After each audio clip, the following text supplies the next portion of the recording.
दोस्तों देख सकते हैं हमारा पीवीसी आधार कार्ड आ चुका है जो हमने 50 रुपए का ऑर्डर किया था।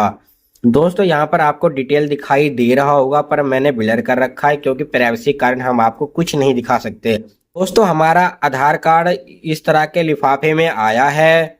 आगे से कुछ इस तरह से दिखाई दे रहा है, पीछे से कुछ इस तरह से दिखाई दे रहा है।